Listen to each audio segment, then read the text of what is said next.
Hello, everybody, and welcome to Toy Geeks. My name is Jay Glaffelter from Geek Dad Life. And I'm Dan Larson from Secret Galaxy. And we're here to dive into your favorite toy lines 1 year at a time. And Dan, we have been through a journey of Real Ghostbusters by Kenner, and we have arrived at the last year, 1991. I know Dan's really excited to be at the end of this journey. 2 or 3 years. I didn't know it went on so long. When you agreed, you didn't know it was going to be like 5 years. Don't worry, a lot of fans didn't know either. Exactly. And joining us for his 5th time, the first ever to the 5 Timers Club on Toy Geeks, Ryan Doell. Doell, welcome to the show. Well, thank you for having me again. It's a super honor to be part of the show. Being a reoccurring character, as it were. It's this is like, it's always super fun being on here and just talking about our trauma and and just the fun of toys. Really, honestly, I love digging down into the history of the stuff, and that's usually where our fandom usually goes. I do notice this. A lot of us, like, once we find something that we really, really like toy wise, we dig deep. Mm-hmm. And this show kind of showcases it. Also, you guys have had a lot of great guests on for the Ghostbusters stuff. I know, and you haven't even seen the James E. Talk episode. That one's still in the can. We'll publish that early next week. But like, just him talking about like the history of like finding lost episodes for the DVD set, like such a treat to kind of just, because you don't think about that. You just appreciate that. I don't know if we appreciate that we have all these episodes.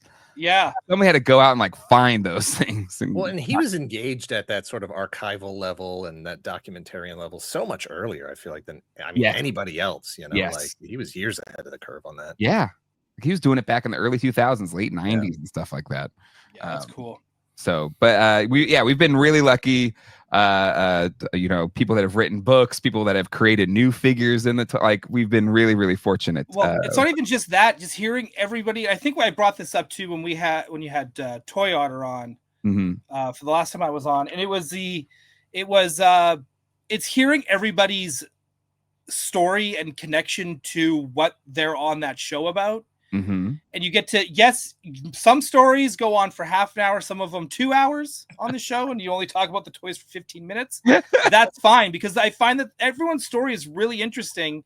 Everyone's the same, but a little different. And just you can hear the passion and the love for whatever toys they're talking about. And if that doesn't get you amped up, or at least hungry for some ice cream, I don't know what does.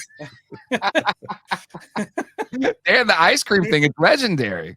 If that has to become a thing, it's fine. Yeah. It's a win-win. Get paid to eat ice cream on Jay's show. Oh man. Well, so I mean, you've been on so many great episodes, right? You're kind of our show's Steve Martin, It's kind of like that's a very nice thing to say. He was on SNL all the time as a guest on the show, and definitely he was on the Muppet Show as well. Yes, he was. Yes, he was. The Muppet movie. See, it's like that. But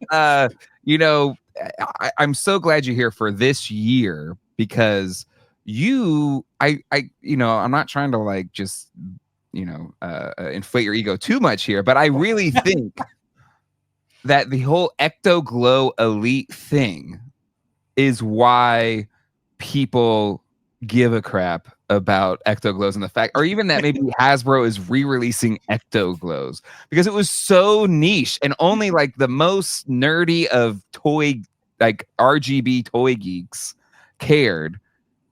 And it just doesn't make any sense why Hasbro would pick that to I mean, there's some reasons, but I think a big thing is you doing the whole Ectoglow elite thing and kind of creating this allure and status symbol of having the Ectoglow thing.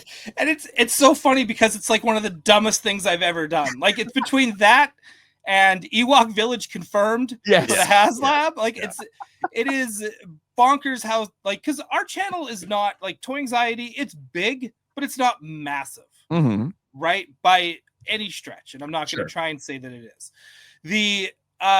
So it's always funny when I'll say something and then someone will say it on another channel, which will then go on someone else's chat. Yeah. And then next thing you know, it turns into a thing. And Ectoglow Elite is definitely up there. It's been one of the most fun things, and it's been one of those things where people have hated me for it. Because it, like you said, it's created this status symbol. You've accused me of gatekeeping, even though I've never said you shouldn't buy them. It's just fun to play. But okay, so for people that maybe are not aware of what Ectoglow Elite is, like what does that mean? So Ectoglow Elite is owning the original 5 figures. Maybe I'll up it. Maybe I'll up it to some of these exclusive stuff's coming out. But it's just owning the 5 figures complete. It can be loose, it can be on card, but it's getting them complete. And I would always be like, if you have them loose and complete, that's probably more impressive than on card and complete. It is. It really only is. Because those again, ghosts and those masks, they'll get lost every time in the shuffle. They're small. But man, it's like, and we'll go, I'll show you where I first saw these as well, because I have a whole thing set up for this. But these, I always thought these things looked amazing. And this was like past, like 1991, these came out where no one is thinking about Ghostbusters in 1991. Well, yeah, let's set the table a little bit. Dan, actually, I think it's a good part for you to jump in here since you. Oh, I thought you were letting me go. I thought this was a new segment. It's called Dan Actually. Dan Actually. You tip your fedora. It's like, Dan Actually. You have this. I mean, through Secret Galaxy, Toy Galaxy, all of the histories that you've done, you've assembled this kind of timeline of toys. Like, what is 1991 on the toy aisle? Like, what is it? Like, what's important in 1991? If I can get my Excel spreadsheet to open here. Oh, you need that. We're as I've been building this toy year chart since we started the channel, because just in terms of writing and one of my favorite things to do is contextualize, right? Like, it's one thing to say like, oh, the ratings dropped off, or oh, they didn't have a toy line, or oh, they did have a toy line, but it's like, what else is on the shelves? What else if you walked in to go buy this new toy line in 1991 or whatever, what was it competing against? Were Transformers still out there? Was G.I. Joe still out there? So yeah, when we're looking at 1991 here, we've got Star Wars is dead and gone. If we're not coming back till 95. You're in year 3 of New Adventures of He-Man. It went 3 years. 4 years. 4 years? Yeah. Wow. I don't know if you want to make that next on the chart. Yeah, maybe. There's 4 years worth of releases on the shelves. You're in that last third of G.I. Joe, the Real American Hero line. So we're in like, you're getting into like Battle Force 2000, Ninja Force, all that kind of stuff. Drug Elimination Eco Force. Warriors, Drug Elimination Force. Yeah, I don't know. I want Classified to do Drug Elimination Force so bad, but it would be great. It would be great. I digest. G1 is technically over for Transformers. Okay. When 90 was is G2 90? So they take a 2-year break. 90 is when G1 ends. G2 comes in 93. So 91 and 92, they're off. You are deep into Nintendo and Sega. Genesis is all over the place, and I always mention that because it is a big part of people's toy budgets. Yes, right. When Christmas is rolling around, when you got birthdays coming up, it's like, I would like the new Nintendo game. I would like the new Sega game, or if you don't have a system. And games back then were like budget killers. Those things were all of it was. Yeah, it wasn't cheap. Like, my brother and I thought we like had new parents when we got a Nintendo. Like, it was such a big deal to get a Nintendo. And in retrospect, I think the only reason we got it, it was one of those things where my younger brother had just been born. So my brother was born in December of 85. That's like the North American premiere of the Nintendo, in the US. That's when it launches. 86 is when it's more widely available, but then it's still hard to get. So I think we got ours either Christmas 86 or Christmas 87. And I really think that was this is an easy gift to knock out. Like, this is the big gift for both of you. Yeah. And sort of like a makeup, because you have a kid brother now, Sure. And he's going to get like a million presents because it's all cheap fish stuff, Yeah. No, I love that. I didn't know we had Nintendo money. Yeah, exactly. Like, you don't have any concept of that stuff when you're like, right. What's the difference between $20 and $100? I don't know. I really don't know what that takes, and I don't know what my parents make. Sure, absolutely. Right. You know, Yeah. they just keep telling me clue. everything's too expensive, but they say that about everything. So Yeah. at a certain point, it wears off, you know. But yeah, you're right in the middle of the Ninja Turtles too, the Ninja Turtles run as well. And then Kenner Batman is in its second year. Yep. So we'll probably see some of that in your catalog here in a second. Toy Biz is rolling. Toy Biz is off and running with Marvel superheroes. Yeah, I guess like where are we at? Because they lost DC in 90, and then they jump 89. 89 they do the Batman movie. 90 they do DC superheroes. Yes, and then they after that it's all Marvel.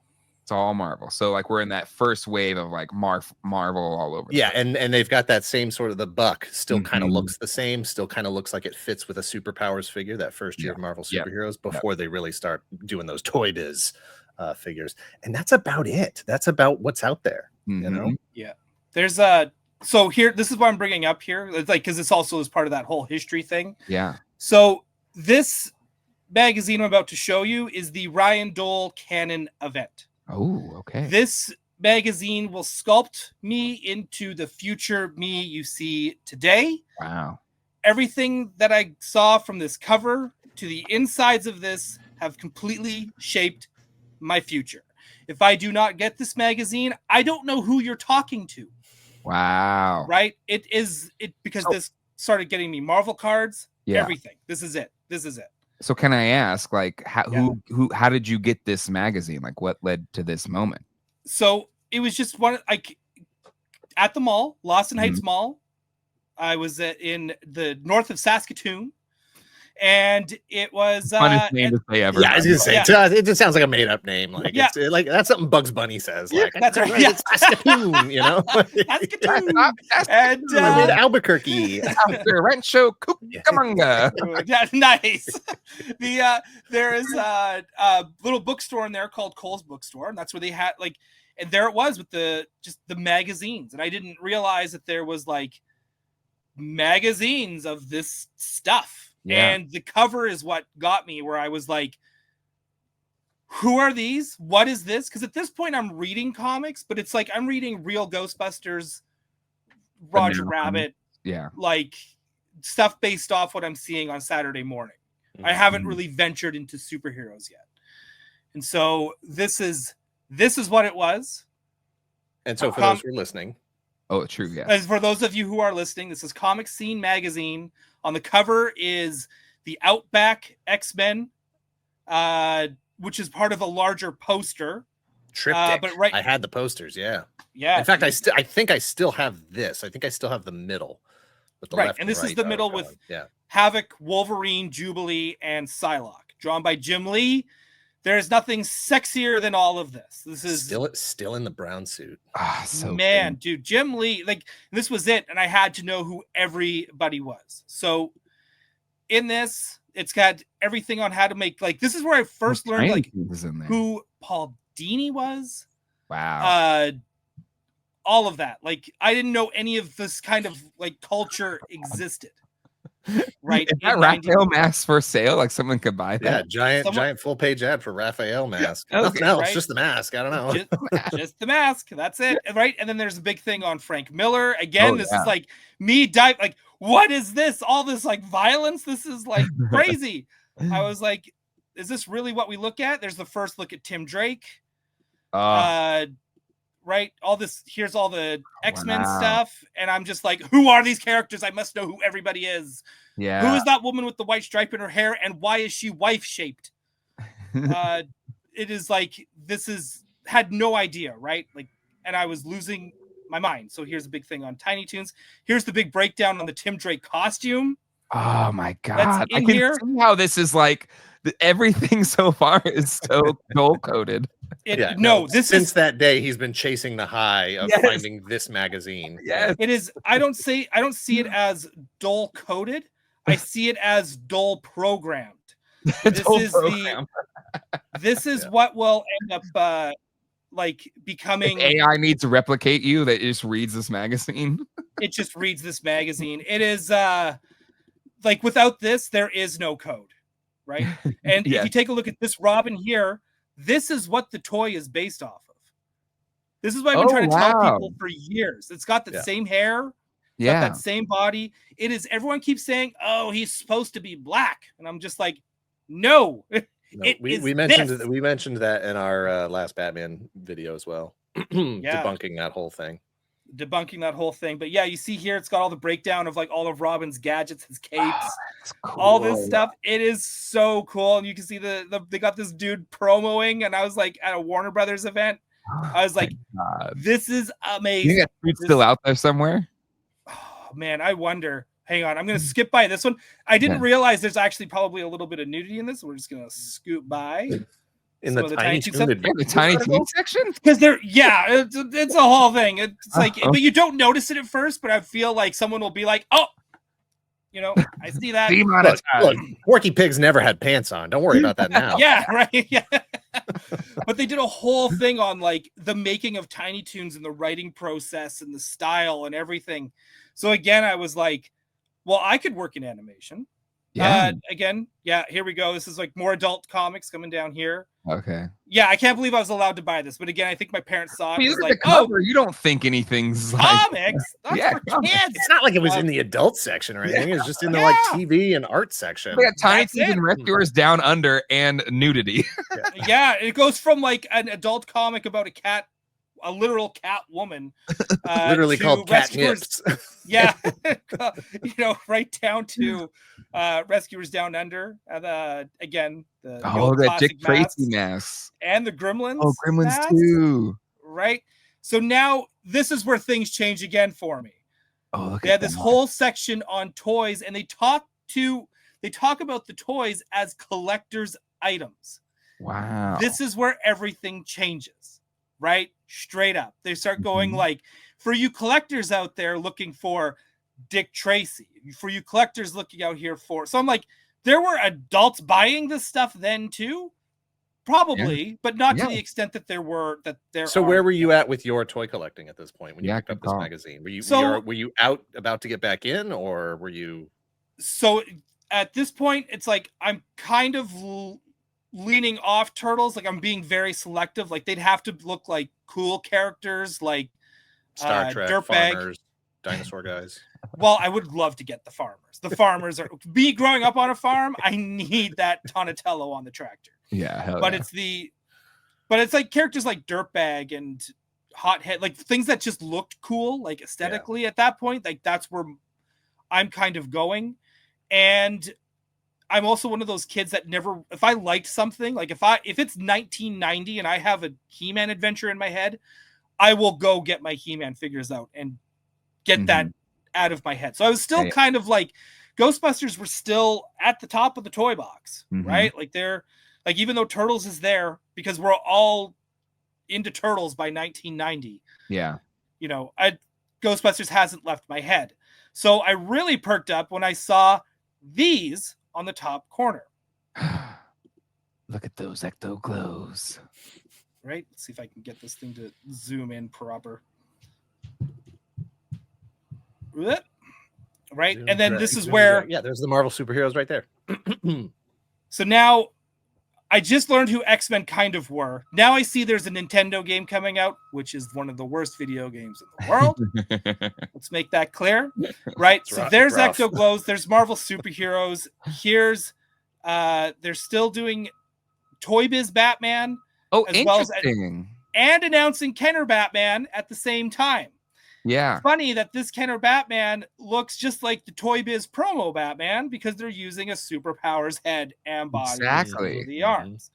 Again, Swamp Thing is in here. Look on that Batman because that's using the Silverhawk's arms, right? So it's like that's very Silverhawky. Yeah. Yep, those are Silverhawk arms on a superpowers Batman body. Yeah. So Kit Bash. It's so Kit Bash. It is Kit Bash. Well, the legs are different too, but that torso, that head, that's very, very superpowers. Because at this point too, like I had superpowers, but I wasn't like into the superhero culture and stuff. Like even Batman 89 did not get me reading comics. It got me like, it just had like, wow, superheroes are pretty cool. Yeah. So Batman 89, if anything, had me playing with my superpowers toys more than buying comics. It wasn't until this magazine where I was like, I need to look at all the artwork. I need to know who everybody is. I'm going to start buying the trading cards. I need to know. Like I had to like absorb every bit of information. So again, here I'm starting to now see like X-Men's getting a video game.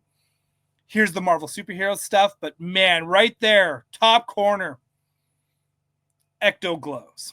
Yeah. Zoom and enhance. Yeah, I'm trying. It's not gonna let you go very far. Oh, okay. That's not bad. Almost. It doesn't really enhance. My apologies. No. It's pretty good. Pretty good. It's pretty good. But they're here. And this is where I kind of like, I didn't, when you know something is done, but you don't know for sure. Sure. When I saw these Ectoglows, there was two parts of me that were like, how come they weren't doing the streams like this to begin with? Ooh, agreed. Like where they wrap around because you could see it already in the picture. And I was just like, man. And I was like, there's Louis Tully with a proton pack. And I was like, God, man. And I knew it was done in my head. And I was like, this is it though. Because that Turtles is so hot. There's no way Ghostbusters can come back. No. And they're reusing companion ghosts we already had. And so that's when I was like, this is it. This is the last one. But there was that part of me that was still like, my apologies, it's still early. There's that part of me that's still like weirdly nostalgic for 2 years ago. Sure. Like, and I was like, I'm glad you brought that up. I'm curious actually, and Dan too, like the being nostalgic as a kid, like as I was nostalgic as a kid, like I would like years, like, God, remember that? Like I'd love to just go back to then. It's like, dude, well, so I was going to ask at the time. So this is 91, right? Yeah. This is 91. Ghostbusters 2 came out in 89. 89. So was there still buzz about the potential for a third movie at the time? I don't think they already killed that. I think the third movie buzz started coming around the mid-90s. Mid-90s is when that came in. Yeah. Okay. So you're seeing this in the magazine and you're saying, well, there's a possibility that a third movie's on the way. The franchise isn't dead yet. Yeah. Well, you're kind of like, this is on its last legs. This might be its last, like if these do well, like you don't understand what you're thinking as a kid, but because we don't know. Sure. But like I can retroactively think about it and go, I remember my feelings when I first saw this and going, I want these, but I also know this is it. Without knowing it, this is it. Because you could just feel it. You just know. And me myself at this point, just because of this, everything I just looked at this magazine prior to this page is now already having me go, I don't even know who the Ninja Turtles are. Yeah. Because I am now like, I'm going like, you got to like in that year span, like if anyone who has seen Big Mouth, like this is where like the hormone monster starts to pop its head and just be like, you like those superhero girls, huh? Wait till next year when Batman Returns comes out, kid. You're toast. You're done. And it's and this was it. Like this is how I kind of knew too. It's just like, so even when I first saw these Marvel superheroes figures on the shelf too, it's like I need to get that Captain America, and only to find out the Captain America that you get is not this one that looks better in the magazine where he holds his shield properly. And I was like, because again, I'm starting to collect these trading cards. I just thought I'm not like hi ho go America, but it was definitely like there's an aesthetic to Captain America that is just with the shield and everything that is super appealing. Oh, we are totally off the rails. This is my fault. No, we should be talking about Ghostbusters. No, but I think it's important for the context because this is the end until Extreme Ghostbusters, right? Which kind of coincided with the excitement about a potential third movie. But like for me in this era, like I didn't realize the end had happened. I was just happy to keep getting Ghostbuster toys, but I never saw Ectoglows on shelves. Right. The Power Pack Heroes were the last ones that I got. I actually remember seeing Slimed Heroes on shelves. I found them later in swap meets and stuff, so I knew they existed. Yeah. But I didn't know Ectoglows existed until we got the internet. And God, I didn't get the internet until 1999. But so like for me, it was just all of a sudden I lived in a world where I just could get new Ghostbuster toys. And then all of a sudden it's like, oh, I just can't get these anymore. Like they're just gone. And there was like this this longing for like, God, remember when you could just get Ghostbuster toys and that was a good time. And I became like, it was my first obsession of like, I want to go back because I want to get these things. And I would get pissed that Ninja Turtles, they were already doing re-releases of those first figures. They had this Target set. I remember seeing it at Target of the re-release, like 5th anniversary set or something. I was like, God, they're doing it for Turtles. Why can't they do it for real Ghostbusters? And I was just angry. Even with Turtles, like now we're totally derailed again. But you could still get like the stored shell Turtles, sure, and they still look basic enough. Yeah, sure. Right? Like they just come with extra weird stuff. But it just Ghostbusters just disappeared, and it was the first one for me that I felt that like longing for. And it does tie back into the Star Wars thing of just like, well, the only Star Wars I can get was these toys that were hand-me-downs to me. And so there was just this period of time, even though I had definitely gone headfirst into X-Men Toy Biz, headfirst into Batman. Like those are the two big things. And I was actually 91. I was already kind of getting off the Turtles high because Secret of the Ooze was 91 as well, right? Right. Secret of the Ooze was 91. So that was kind of like peak Turtles, or at least actually 90 was peak Turtles for me. But so like it was just this interesting transition time, like even Dan going back to the timeline thing. But I was just looking back, and I'm angry I didn't know about these Ectoglow figures because they're really cool figures. Don't be angry you didn't know. Why? Because I did know. And so for a long time, did you get them then or no? This is your only image you had of them. This is my only image I had because I don't even think these were released in Canada. Yeah. So here I am still looking at like, I'm still going to the toy aisle. I've never stopped going to the toy aisle. But at the same time, in the back of my head, I'm going, oh, I wonder if those Ghostbusters are here. And it's like that. Right.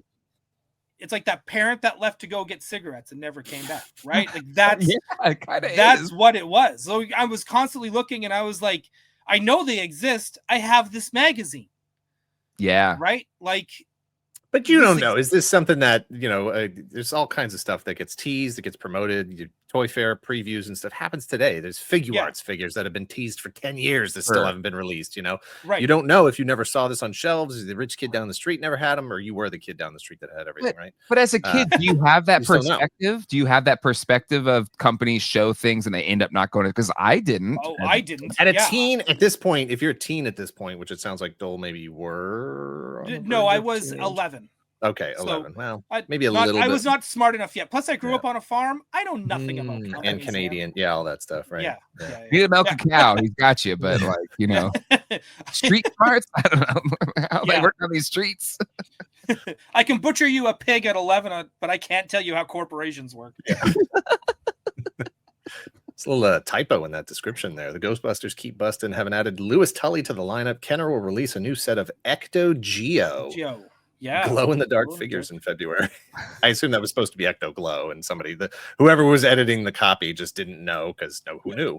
No, it's a Geo. Everyone knows it's Ecto-Geo. Yeah, only hardcore fans know. Yeah, originally Ecto-Geo. Oh my god.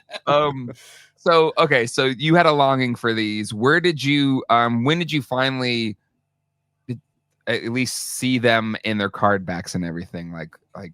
When did you get your hands on these? Oh, I got mine in like right before 2020. Oh wow, okay. Right? Like it's so they were still like expensive, but I got like a really good deal on it because it's one of those cases of I just need these out of my house. And I was like, I will get those out of your house. Do not worry. But it wasn't until again the internet where all of a sudden you saw people like you for instance, Jay, and you were posting, you had your Real Ghostbusters archive page. Oh yeah, Ghostbuster Toy Archive, yeah. And then that's when it was like, oh, so these did get a release. So my website was where you saw that? Yeah, it was your fault. It is? Okay. So you're the reason why this status symbol exists. So just know, don't be mad at me. This is Jay's fault. I'll explain that in a second. People don't know what we're talking about right now, but go ahead, show off your Ectoglow figure. And so I was able to get a set. Some of them, I think almost all of them are unpunched as well. Yeah, those are crispy clean. No bubble damage or anything. Nothing. I kept them in very, like, they were kept in very good condition, and I have to make sure I do the same. I put them in a box next to me just so I could make sure but like, there's the Ray, right? I don't know if you want to go through these one by one first and then talk about them, because I mean just show them off, whatever. Like we only have one set of figures to get in, and we have the That's true. That is true, right? Winston, like, I still think the aesthetic of these is just so cool.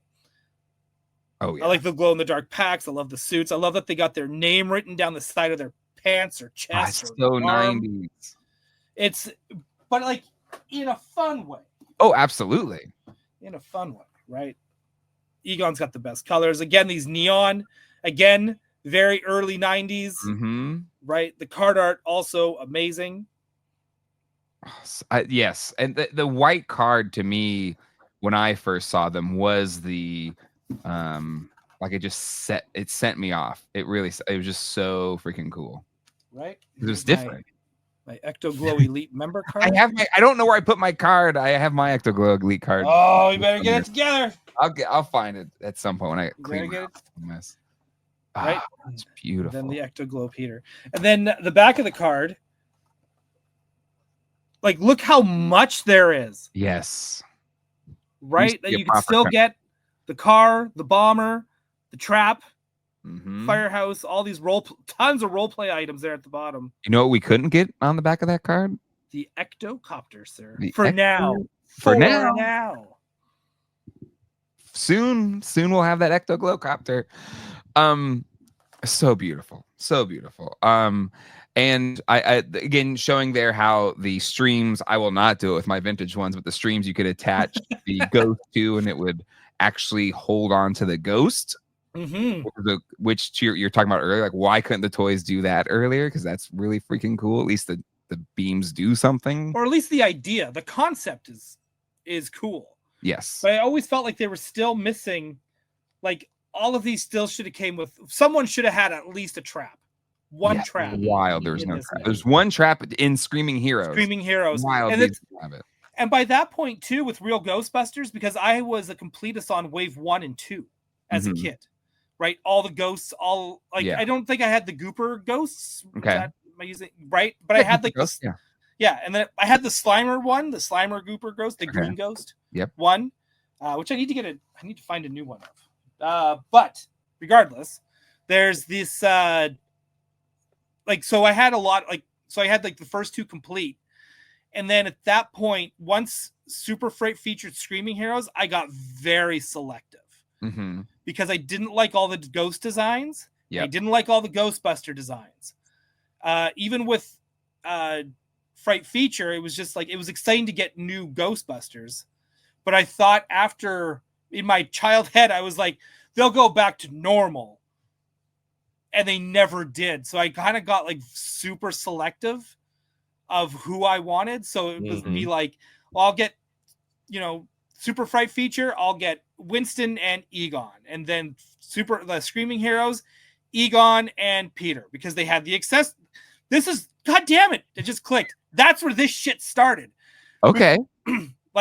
Where I'm buying things specifically now for the accessories to complete the look.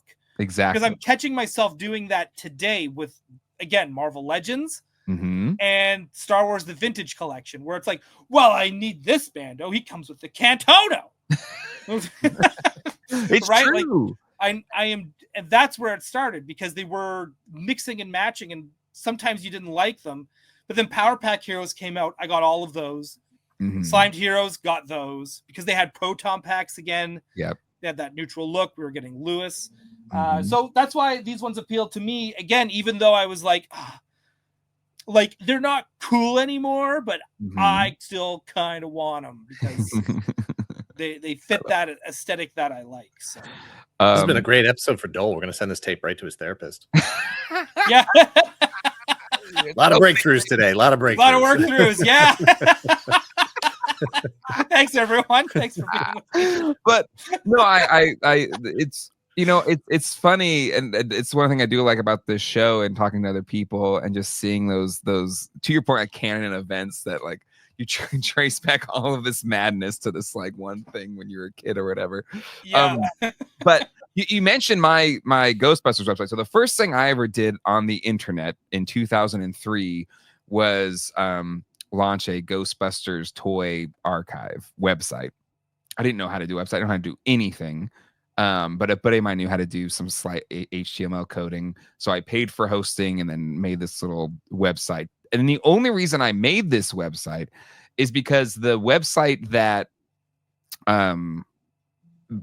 blue pilled me was, or the red pill, blue pill, whatever it got me into that thing was another Ghostbusters toy website that was called Ghostbusters Action Figure Web, which was like a GeoCities website in the late 90s. And that's where, and he had, scans of all of the figures, including Ectoglow figures. And that was the first time I saw Ectoglow figures. And it was I still remember it. We had a little condo, and it was our first computer we got. And I signed on to AOL, and I searched in the AOL search for Ghostbuster toys, and this was the site that popped up. And I was just enamored. And I remember I printed out all of the scans and then like laminated them just so I could have them and look at them all the time, because that was like dial-up internet. So we only got to use it if my mom and dad were home. Not expecting any calls. Exactly, not expecting any calls. And my dad or mom didn't need to be on the computer. So it was very limited time that I could get on there. So I remember I would always, if it was a website I loved, I would print it out so I could just read it or just look at it. Waiting for that image to load. Yeah. So I love that website. And that guy, Crispin, was the host of that. And his username on the old Ghostbusters forum was Ectoglow. And so he was obsessed with them. And it just like got me so enamored with the unreleased stuff, with those Ectoglows. And so when it disappeared in like 99, this is like a GeoCities site. So that's when I started my own website, and then I put it on like a webs a thing. So this was what it was, Ghostbusters Toy Archive. And so I had my own scans of Real Ghostbusters, Extreme Ghostbusters, and Filmation's Ghostbusters.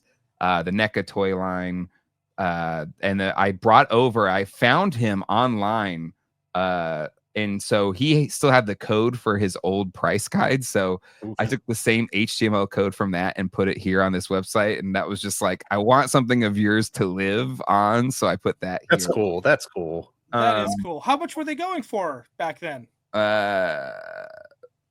Not bad. Lucy's on Series 1, $25. Mint in package, MIP, $100. And then let's see, like the Ectoglows. Ectoglows weren't bad for a while. Yeah, look at this. You could get Egon Spangler, all of them, for like $30-$40. Wild. And this was in the 2000s, I think, the last time I ever updated this thing. Right. It was the first series figures that were expensive. They were really hard to find carded. The thing with Ectoglows is they didn't hit shelves, but there was so much new old stock. There was so much dead stock of it. Right. And even Fred keeps opening it. He keeps buying it and opening it. But even into the 2010s, people were finding new old stock of Ectoglows, like Zombie Sailor Toys. God, 2015, 2016 had shipper boxes of Ectoglow figures. So it is wild to me that they go for so much now. Yep. Because there's a lot of carded. To your point, Doel, there's a lot less loose Ectoglows. There's a lot of carded Ectoglows. Right.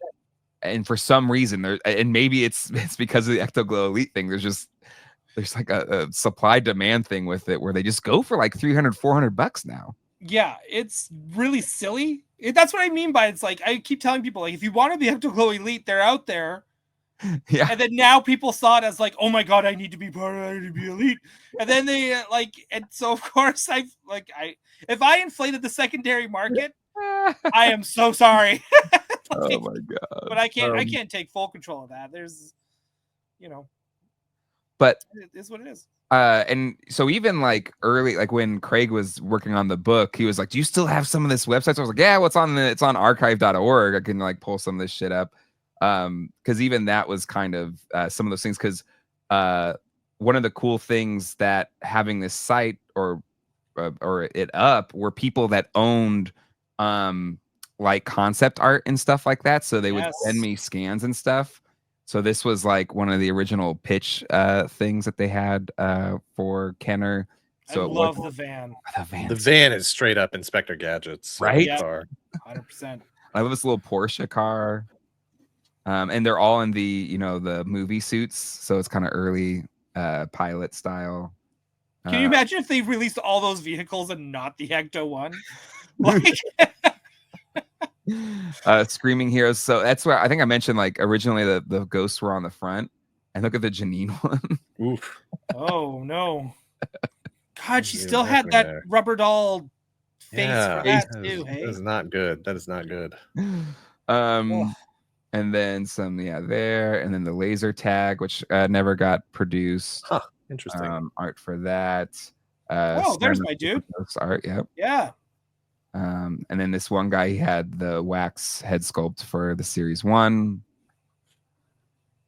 And there's the original art for the Ecto one.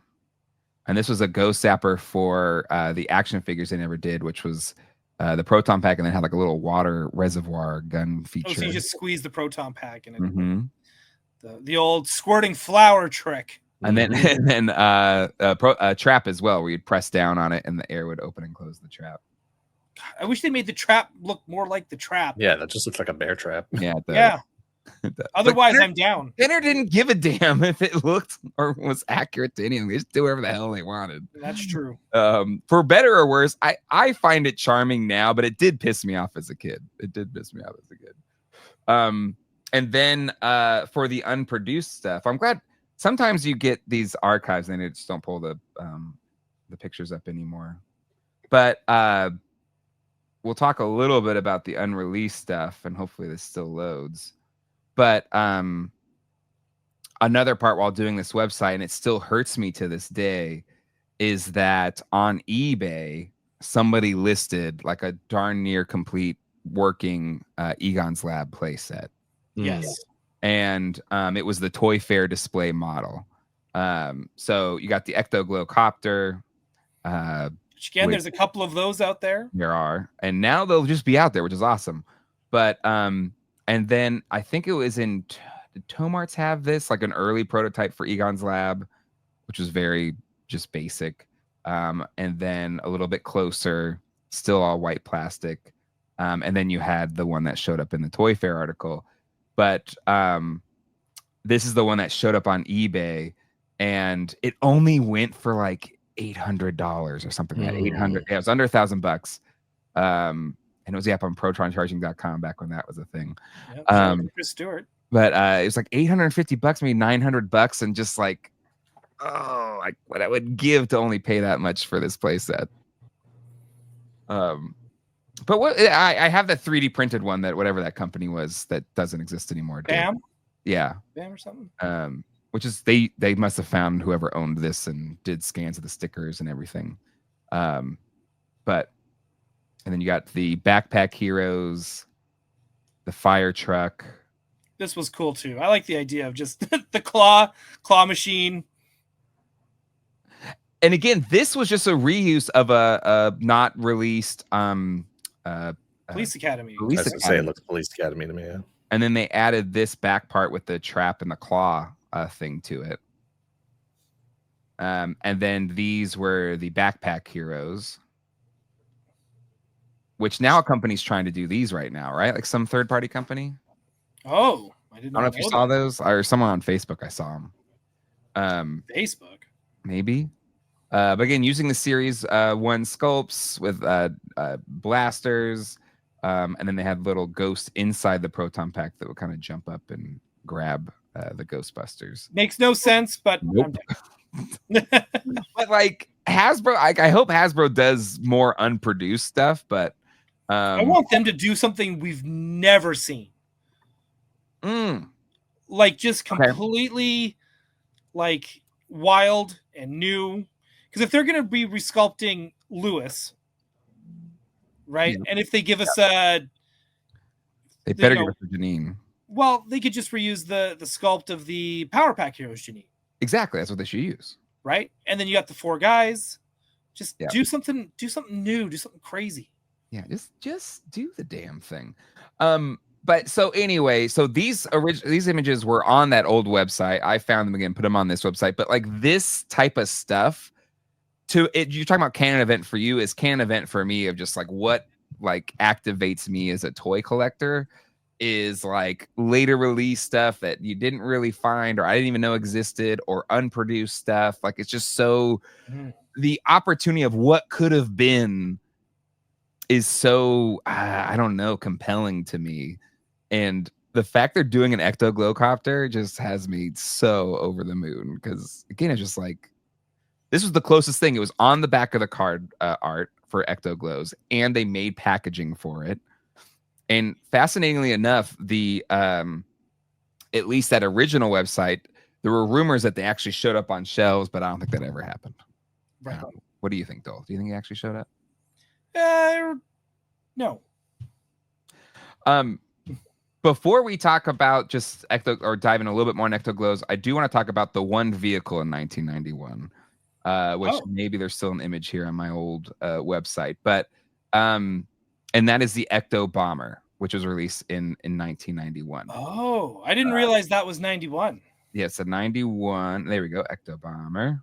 I just assumed all those last vehicles were 1990 because I do remember seeing this in the store. And I think the other thing that threw me off too was the Power Pack Heroes on the package.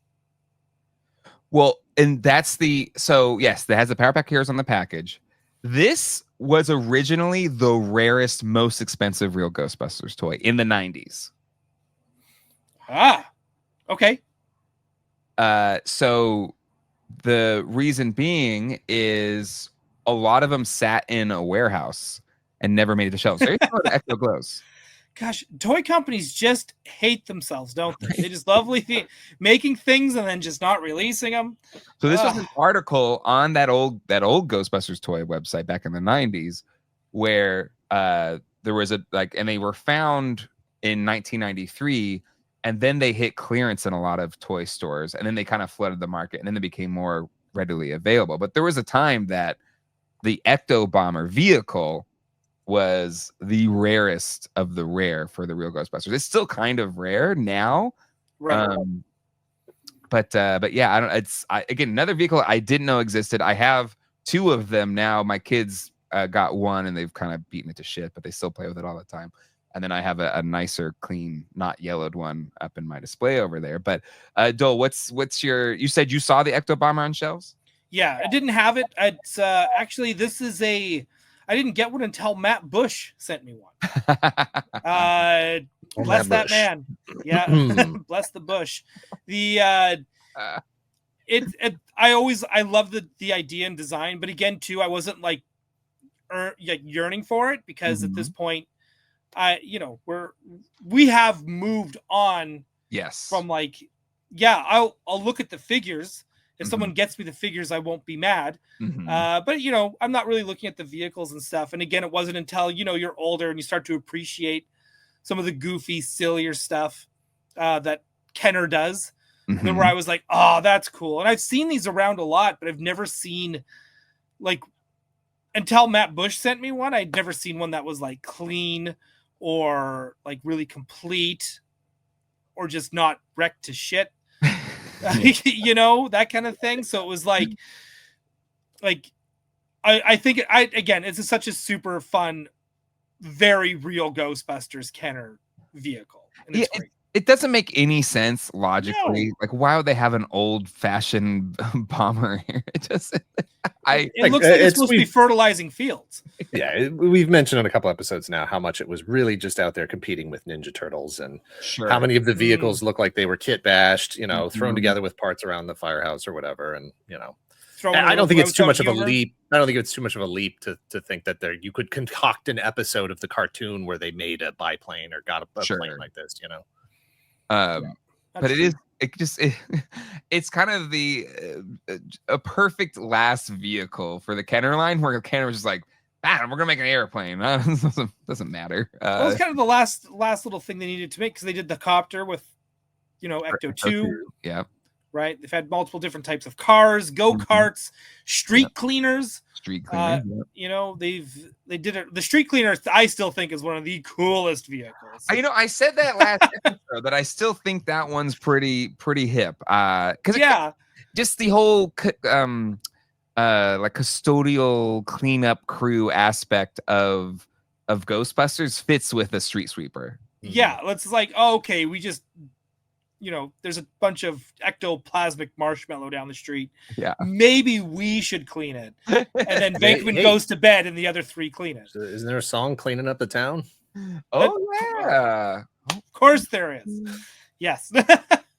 For those who watch the movie, I guess. Oh, yeah. So,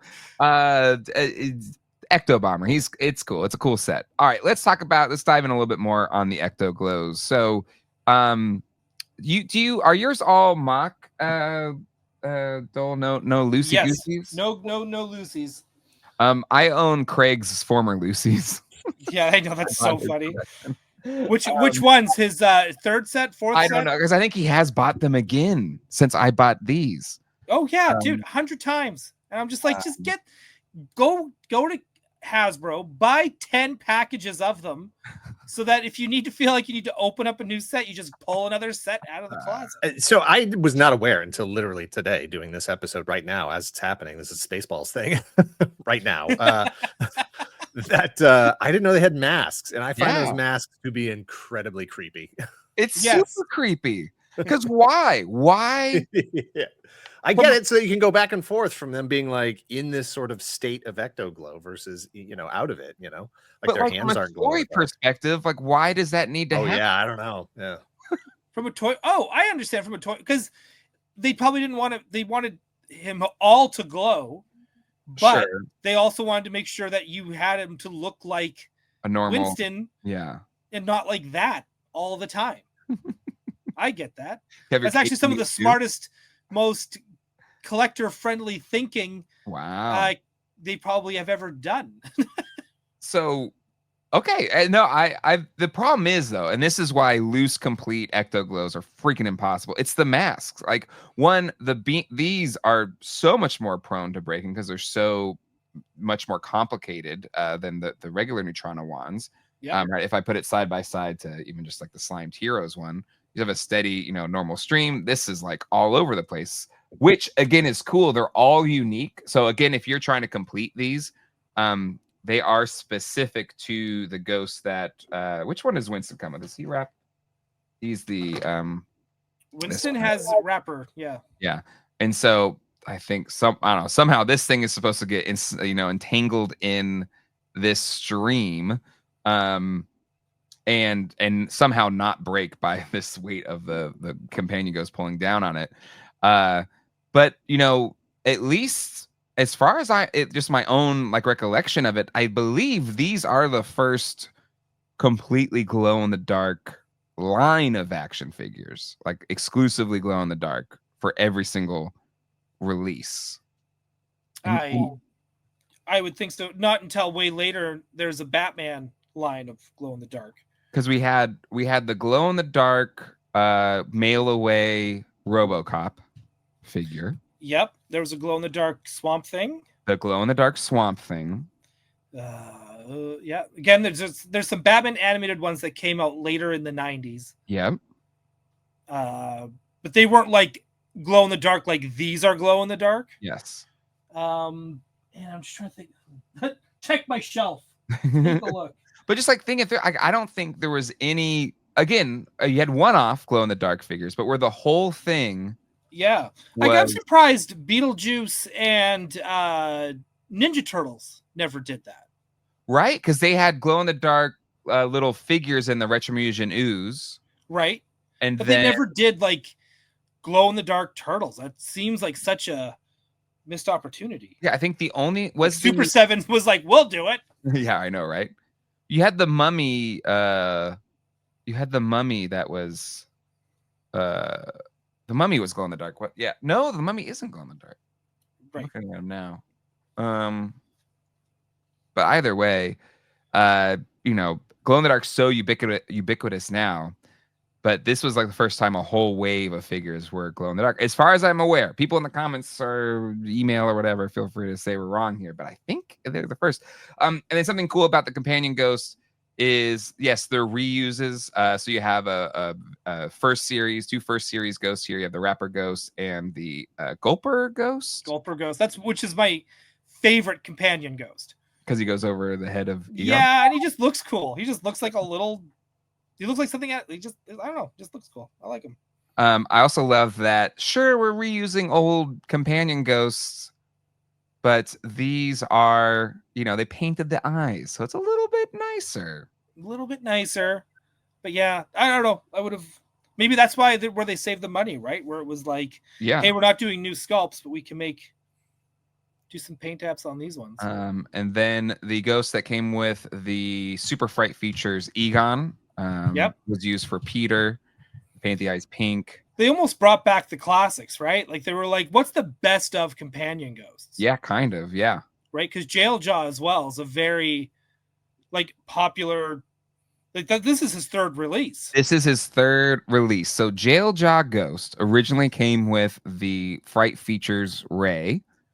And he had his little gun, ghost gun was like a little fork that would kind of attach into his open mouth here, and he's in that kind of red color. And then he was glow in the dark before this one as the accessory to the trap. And so a lot of people, at least in the early days of the internet, maybe sometimes still now, they will pair this Jailjaw or the Jailjaw ghost from the ghost trap into as a lot with Ectoglows. It is not. You know it's an Ectoglow if it has blue. That Geek Dad purple eyes. Is it purple? I think it's more blue than purple. Is it? Yeah, I guess. I don't know. I'm matching it with your background. Now this one is from Craig, and his is a little yellowed here, which kind of bugs me a little bit. Hope you didn't pay premium prices. He gave me a good deal. I should hope so. And then we can look at the card from this angle a little bit. But yeah, again, I love the logo. I love the whites. This is the one that Matt Bush sent. And then the Weenie Ghost, Meanie Weenie, was put in with Louis Tully. Again, classic one. He's one of the main reasons too. I just thought I know we're jumping around back and forth, but that Super Fright featured Winston. Not only was that Winston, if you don't use his Fright feature, it was a really cool design with the bubble dome helmet and the green. Absolutely. Looked great. And he came with Meanie Weenie, which I still think is one of the best and funniest designed ghosts that they've made. It's just, he's a classic. And I do like the white packaging too. The white packaging makes it look so clean and slick. The art's so good too. $5.99 at Apex Department Store. I don't think any of mine have price tags on them. Mine are all. This one's a little rough. I mean, really, Matt Bush, God bless him, he got one because I want to have a open complete set. So he sent in a pretty beat up one, so I don't feel bad about opening. But I haven't had the guts to open it up yet. Some of them are tough, man. Yeah. Some of them are tough. I'll never be opening up my Cyborg. I'll tell you that. Yeah, that's right. You have a mock Cyborg. That's insane. But I love here. It's clearly this is the prototype figure. It's not glow in the dark. They just painted it white. Yo, yeah. It looks like the ones on the in the Toy Fair catalog. Yep. Right. You got the full set there. You got the slimed heroes. You still got Super Fright feature Power Pack, the aforementioned Ectoglow copter, Ecto Bomber, Ecto 1A, Sweeper, Where are you on Goblin Goblins? We talked about him last episode. I don't like him. Nope, didn't have them. I thought the designs were awful. Yeah, right? It's very phoned in. Very phoned in. It seems weird to say in a line that is very clearly, directed at kids, that those seem a little too young. They seem a little too young kid, Seem a little too play school for me. Yeah. Yes, and even the because I have the nasty neck. They're just the plastic's kind of cheap and tinny feeling too. Like it just adds to that, I don't know, kiddiness. Yeah, it just wasn't for me. Those were not for me. Of course, you saw the trap, the play set, the firehouse, the goggles, the grab-a-meter, blaster, which are later release, water zapper. Now, the Ghost Nabber and the sonar headphones, these were also 91 releases. The Ghost Nabber is such, like, again, just weirdly connect, like, because that's the thing that's Peter Venkman's, using to test Dana's apartment in the first movie. Yeah, that's the bedroom. Nothing ever happens in there. What a crime. Okay, like a joke that didn't land until I was like, I don't know. Yeah, right. Like, oh, I get it now. Yeah. Imagine being a kid and just reciting these lines that you don't understand. Like, it's so funny. But anyway, Ectoglow here. Do we want to talk about the Toy Fair guide at all? Let's dive into it. Yeah, we can dive into it. It gives us a good perspective of look at those cool kids. God, I'm so jealous of these kids. They're probably just some random kids in Ohio somewhere. No, they're probably kids of they're probably somebody's kids. Yeah, exactly. At Kenner, not just some. Well, they're clearly somebody's kids, but I mean somebody. My mom was an ice rink. Do you know where your kids are? It's just like, oh, they're just getting photos done for Kenner. So nice. I think I had this shirt. I'm pretty sure I you had probably still do. Yeah. In fact, I think that's Peter Parker's shirt from the 90s Spider-Man. You're right. It is. That is Peter Parker's shirt. But yeah, Kenner 91. It's hot. And so just what we got Miss America. We've got, hold on, let's see. We got Miss America, Care Bears. Care Bears is still hanging around. Batman, Baby Alive, Stacy Two Wheeler. Okay, we'll get into that. There goes Stacy Two Wheeler.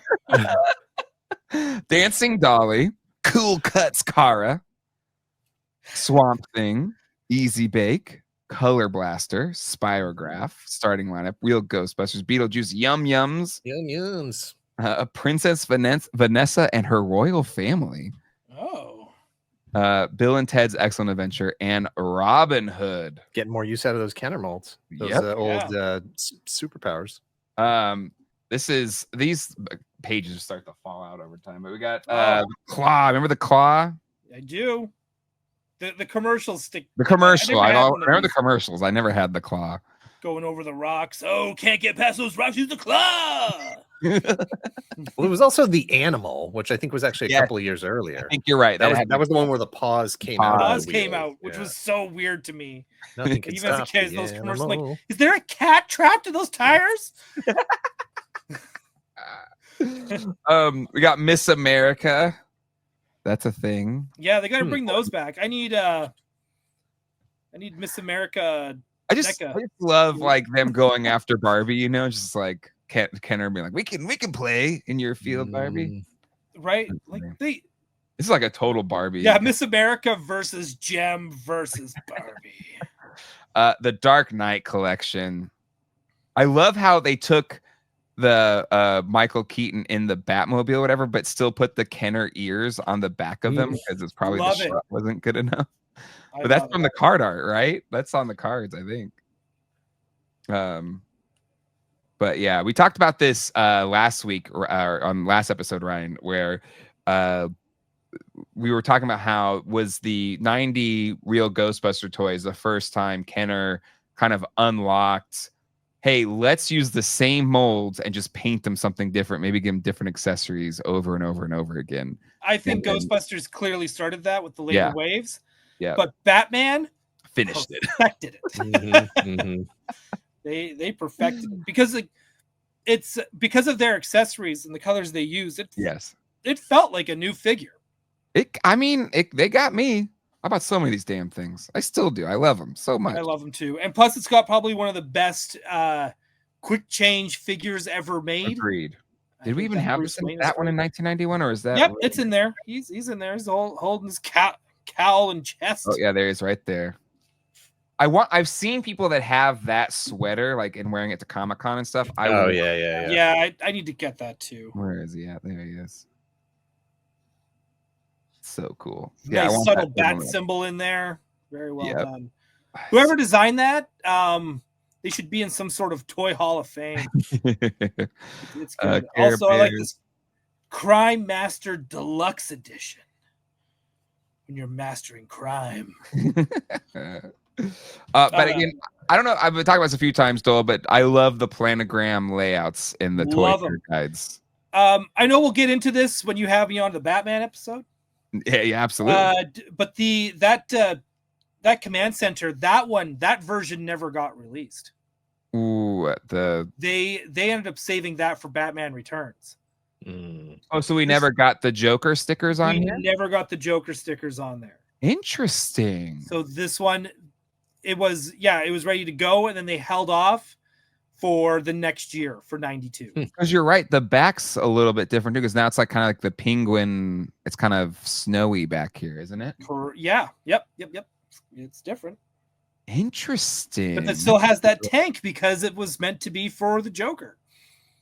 And really, we never got a perfect Batwing. Is this the closest we got to just a normal Batwing? I know Toy Biz did one. I think Toy Biz's might be better than Kenner's. I do think that, because I don't like that it has to turn into a car. And you know my feelings on Batmobiles. If they're one-seaters, no. Two-seaters, yes. Simple rule. Simple rule. Even if you got a canopy, then there's Batman sitting in the middle, and that bar between the two windshields is right in his face. I understood this as a kid that's no. You can't have that. I'm very much like it's got to be a two-seater or just get out of my way. I totally support you in that. I had the Toy Biz one. That was my Batmobile for most of my childhood. Even if I got other Batmobiles, that was my ride or die. But I was always jealous of, I never had this one. I don't think I ever saw it as a kid. Yeah, I still have never owned one. And I still just am kind of like. I have one now. I do have one. It's beautiful. I think it's for a vintage Batmobile. It looks so good with your figures in front of it. So it's more of just like, it's a display piece. It's not a very good functional car. Right. Well, again, it's one-seater. You're sitting in the middle. That one-seater, you have to kind of like shove them in there so the ears don't like pop open or pop the windshield open or whatever. Right. But this is a podcast for another day. We're not. We can. We'll get there. We'll definitely do Play-Doh as well. Yeah. Oh, sure, you guys have to, especially all the different hair growing. Oh, absolutely. Barbershops they did. You got to go through all the variants. I did notice there was Maybe a Pizza Hut Play-Doh set. That was a big deal. This is Stacy Two-Wheeler. Okay, she is. Oh, now you ruined the whole image for me. Okay, what were you picturing Stacy Two-Wheeler to be? Exactly that. Oh, it's so funny. Dancing Dolly. There you go. These were big deals. I at least I know from my sister's perspective. Like, if it caught your eye on a commercial. I love Swamp Thing. I had this play set as a kid, and I had most of the figures. I didn't have any of the vehicles though. See, I didn't have any of the figures until later, just because at this time too, it's kind of like I'm being like now, as you can tell, they're going to like $6 magazines in the 90s, which is like that's more than an action figure, right? And that's true. I love Swamp Thing because again, they would show that movie on like I don't know, not one of the main networks, but one of the like I don't know, like a precursor to Sci-Fi. Yeah, or no, it was because I had Antenna TV, so it was like the precursor to UPN or whatever, like one of those kind of channels. And I just remember watching it. I was like, this movie's amazing. And there's that scene where he like regrows his hand or whatever. So just like it captured my imagination. So like these toys I was all about. And it was on TV, so I didn't see any of the. If it was, I've never seen it since I was a kid. Like, is it a rated R kind of thing? No idea. I've never seen it. And we haven't covered it yet, so I don't know. Because RoboCop as well, I watched on TV, so I didn't see all the like terrible stuff until I was older. I was like, God, this is an intense movie. Yeah, I was too young to understand that. Like, oh, he's melting. Oh, that's cool. Right? Again, I was already like watching, like, you know, when we're a certain vintage, we're watching stuff like Indiana Jones, right? You know, like that stuff's got some like when you all three of them have weird, spooky, scary stuff in it. So here's your beautiful Ecto. Look at that black background. They pop. Yeah. Oh, you just skipped right by starting lineup. Wow. What are we gonna say? No, I'm just kidding. I'm kidding. I love baseball. I don't care that much about them. But anyway, Ectoglow. Now kids can enter the ghost world of the real Ghostbusters Ectoglow heroes. Just turn off the lights and watch them shine. Each figure comes with a hero backpack, mask, neutrona blaster, and unique companion ghost. Not that unique, but. And then you've got the backpack heroes. Even the equipment for the real Ghostbusters isn't safe from ghosts. Each backpack hero comes with a companion ghost, which can be captured and placed into the figure's containment unit backpack. Watch out. You can make the capture ghost rise out of the pack and grab and scare the hero. Only another of the real Ghostbusters can help by ejecting the ghost out of the pack. Ghosts can also be placed on the end of the weapon and fired off. Oh. So I wonder if there's like a spring kind of thing on the blasters or something, maybe. I think it's inside the ghost, then you pop them off the. Oh, okay. There's a spring in the ghost, and then they pop off. That makes sense because these don't look like they have any spring action on them. I love the colors though of those. Colors are great. And then I like how they tell you like better buy two. Yeah, exactly. You need at least one other one. Yep. And then you got the Ectoglow copter. See, they had art for it in the magazine there. But the real Ghostbusters will light up the sky in the new glow copter vehicle. Attach ghosts to the propeller blades and spin them silly. This glow-in-the-dark vehicle also comes with a detachable stun bomb, which can be dropped on unsuspecting ghost figures. Is it just a lawnmower? I think so. It's a bomb-dropping lawnmower. Mm-hmm. Yeah. Well, the thing is this was almost same exact sculpt a Police Academy toy. Yeah. Yeah, no, clearly that's the blade on top is just the blade that would be on the bottom of the lawnmower, right? Yeah. And then you've got this kind of police motorcycle handlebar thing here. Yep. That makes sense.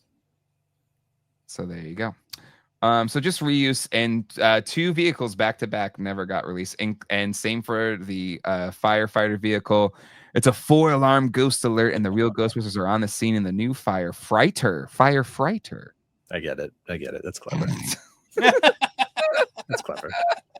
Capture ghosts with the grabber claw and crane arm. Store them by dropping them into the portable containment cab of truck. Sits any 2 of the real Ghostbuster. Look at, they're going for the 2 again. You gotta buy at least 2.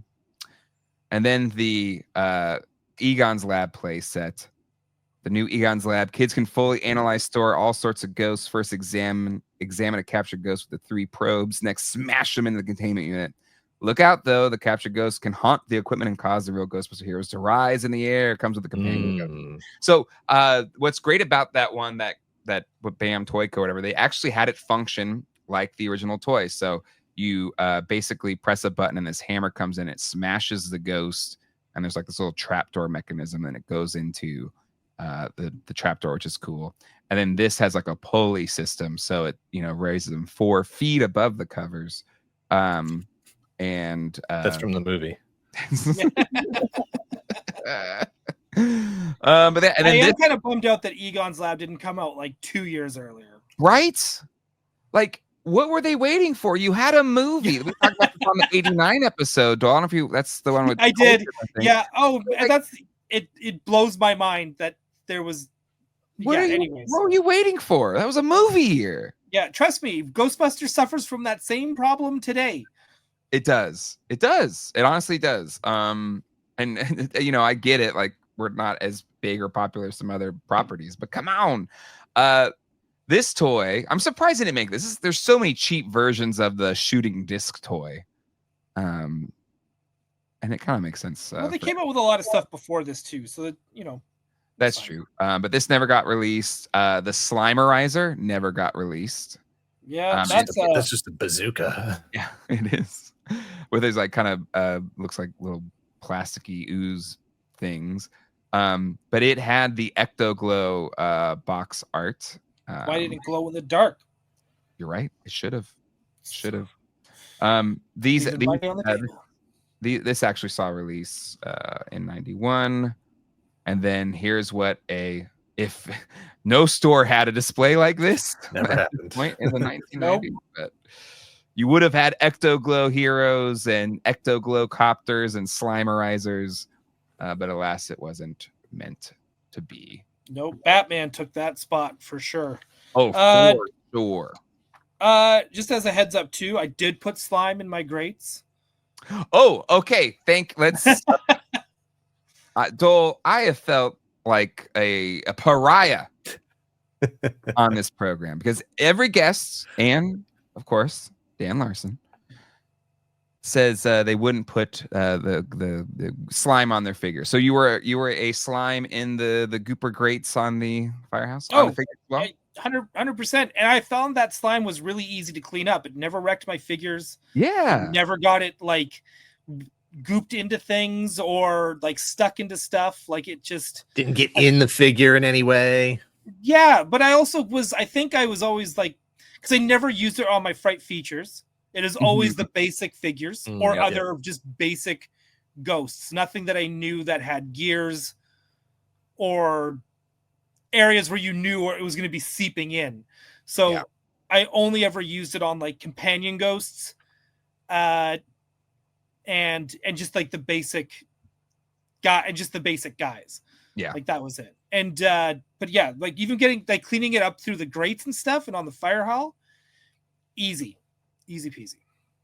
I will say, like, out of all of the slimes and oozes and whatever of that era, I do believe ectoplasm was the most conducive to sliming your toys and then letting them go back into the fold without getting kind of wrecked. Right. It has a more I don't know, not less viscosity. There's like a viscosity to it, I guess. Yeah, but like the more viscous, the more runny it is. So I feel like it's less viscous. That's it. You're right. Yeah. Then it's a word I don't know how to use correctly. I always thought it was the other way. I thought viscous meant it was not runny. Hold on. Yeah. See. Now, oh my gosh. Now we're gonna look it up. Viscous. Here we go. But it was like because it would the slime would almost break before it got like too runny. Do you know what I mean? Like if the slime got really thin, it would break. And it would kind of like pull, it would like attach to itself. So you need to like pick it up. You can kind of like, you know, you can just dab it and pick it up. The smaller piece with it kind of thing. Yeah. And that's why it was able to drape over the figures so well, because it was thicker. All right. So viscous, having a thick, sticky consistency between solid and liquid, having a high viscosity. Right. Okay. So is more viscous more thick? I think higher viscosity means thicker. Higher, and then less viscosity. Ectoplasm has a high viscosity rating. Higher than water. Is that higher? More viscous than water. And then less viscous is runnier. Yes, that's my understanding. That makes sense. Okay, there we go. How exciting was it when you would get anything from Ghostbusters and you didn't realize it came with slime, and there was slime?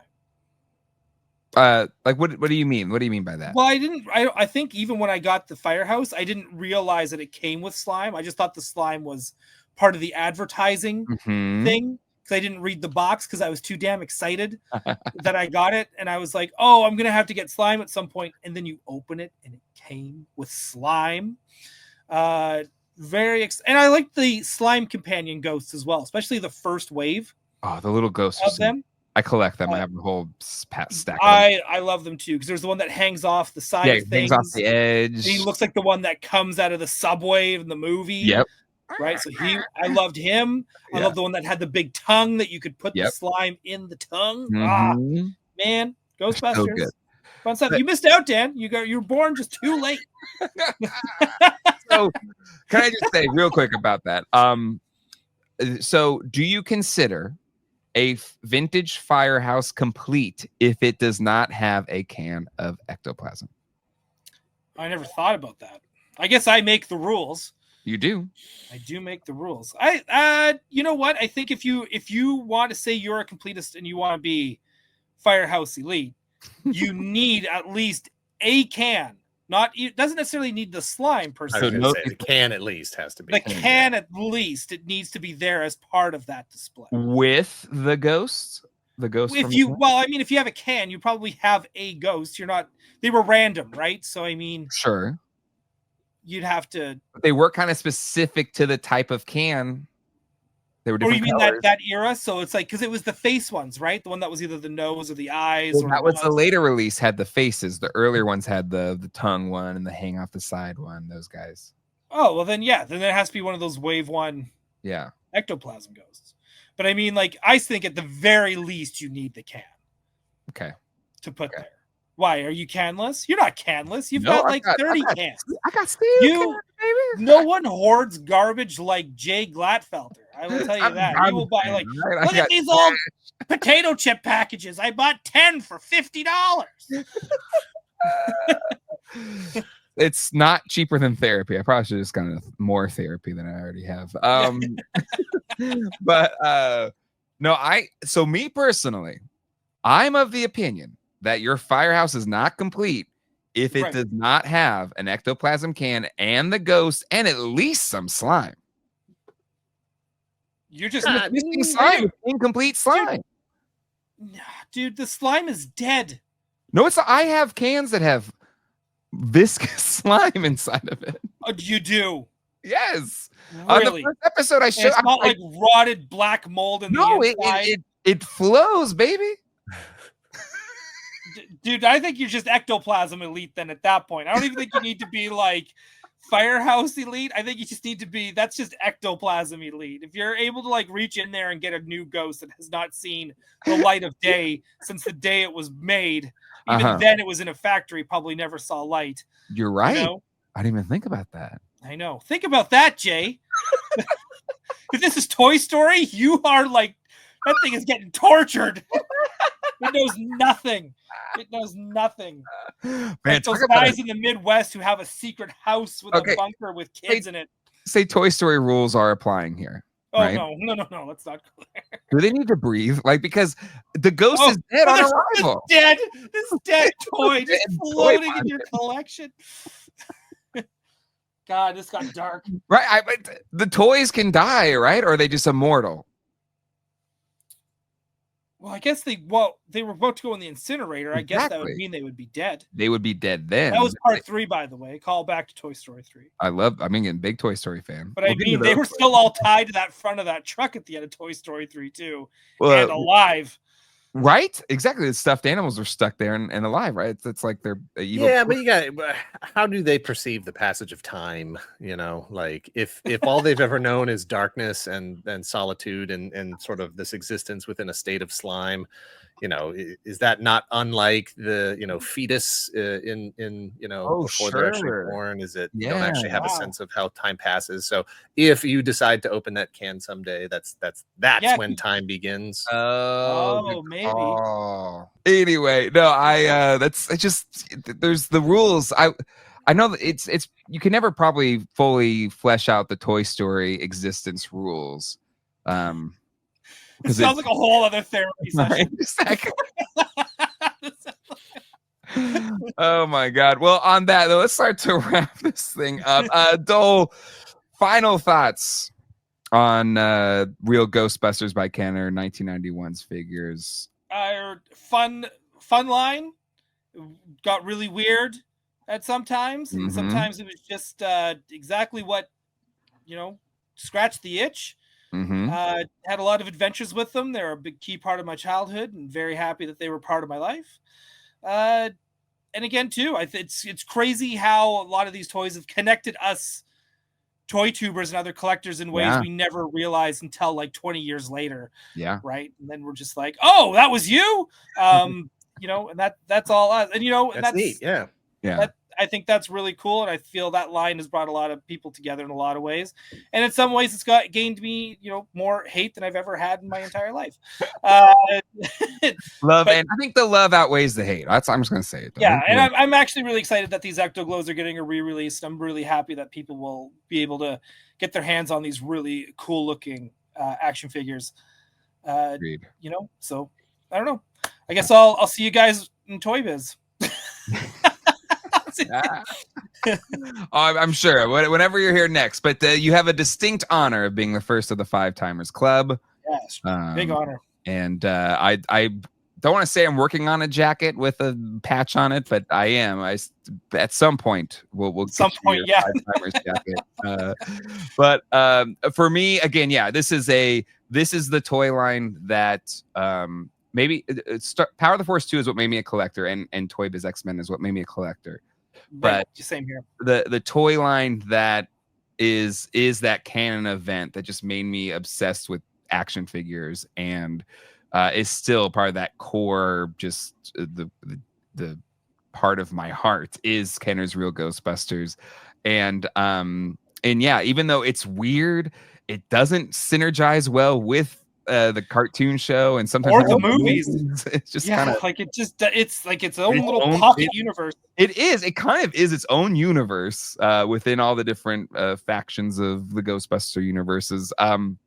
It still has such a deep and important place in my heart. And Dan, any final thoughts from you? It didn't even register for me. It's just absolutely like right past. Sat here for an hour and a half and nothing. Didn't even nothing. Like, and you know, like I said, I have owned. There was a stretch of time there where I did want to have the core 4 Ghostbusters, the Ecto one. I didn't feel like I really needed to have the playset, but I felt like the car is as much a part of that team and that identity as those 4 main characters. And so I had those 4 characters for a while. I had, like, you know, the Playmates, Star Trek Next Generation, like that core bridge team, you know, just wanted to sort of have that representation in your collection. But yeah, it never, for me, again, I can appreciate it for what it is, for when it happened, as this bridge line that we've talked about. But in terms of my own personal collection, it just never hit. But it's been fun to go through it. It's been fun to go through it with someone who's passionate about it and who actually cares about it. And, you know, if you were only half invested in it, I don't know that we would have even covered it. Nah, I would have needed my exuberance to 2 episodes, maybe. Yeah, exactly. Oh man. All right, well, that's gonna wrap it up. Actually, all 3 of us are gonna be at Comic-Con, and excited for that. Is this your first San Diego Comic-Con, Doel? I know it'll be Dan's. Wow, nice. 2 first-timers. Okay, I'm excited. It's gonna be, and we're just gonna do our own thing. Don't talk to no, us. I don't want to hang out with anybody. I just want to walk around by myself. Trust me, there's plenty of time to do that. Plenty of time. Like, you could do that just all 5 days and still probably not experience everything. It's unlike anything else I've ever experienced. So I'm so excited. Would you say, just real quick, would you say that it is down from the peak Marvel Star Wars years? Just in terms of attendance and vendors and all of that stuff. Last year felt like it was getting back. I know COVID is in there, and that's like makes it a weird thing, but like the first couple post-COVID were chill, like pretty chill. Last year kind of felt like it was getting back to that, but still not quite. What really changed it was Marvel movies and Twilight becoming really huge. Right. That's when I camped out for a panel for fun for the Lost panel, and that wasn't a thing in the late 2000s, but Twilight and the Marvel movies, that's when people started camping out. You had to be there days in advance to get into the panels. Just insane kind of stuff. It's not quite to that level, but it's still pretty nuts. It's still I mean, when I graduated from college in '98 and wanted to be, I was working on independent self-publishing comic books, writing, illustrating online comics and all that stuff. And so all of my friends and colleagues at the time were San Diego Comic-Con was just like, that's where you went and set up. But at the time it was 99 and 2000. It was still just a comic book convention. It really was. It was still in a hotel. We're no movie stars going there. Like Kevin Smith was like the big get, you know, and it was still it was the convention. Absolutely. But you know. And my first year that you could still walk up and get tickets for the event. You know, it wasn't like you had to buy it and they sell out in 5 seconds and all that kind of crazy stuff. And but it's still fun. But it's also my home. So like that, there's that part of it. So it means a lot to me there. But also it's just where I get to like see my friends that I don't get to see except for like this one time a year. And so that's special too. But also just the spectacle of it all and just how it takes over an entire city it's unlike any other show that I've been to. It's just nuts. It's so nuts. And just being there with so many people that love the same things you love, and it's like getting enveloped by all of these things that you're just passionate about. There's nothing like it in the world. Okay, well, my expectations are set and they're high. So I expect my life to be changed.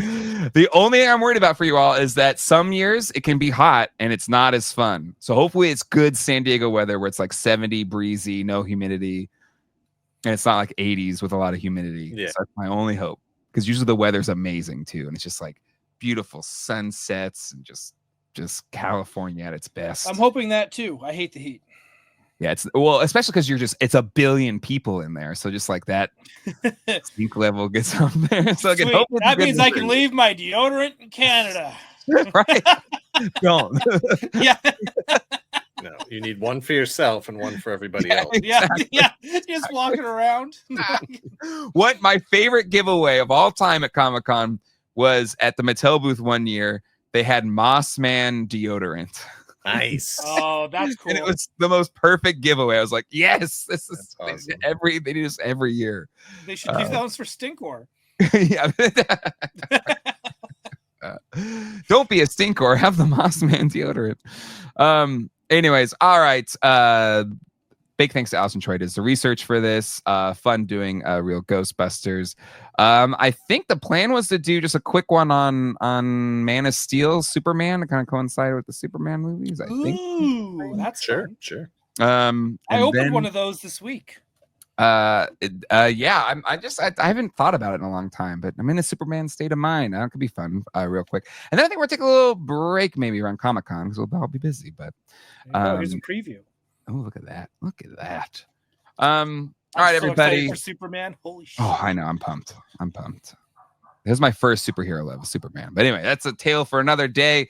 We'll see you all next time. Hasta luego and goodbye. Later.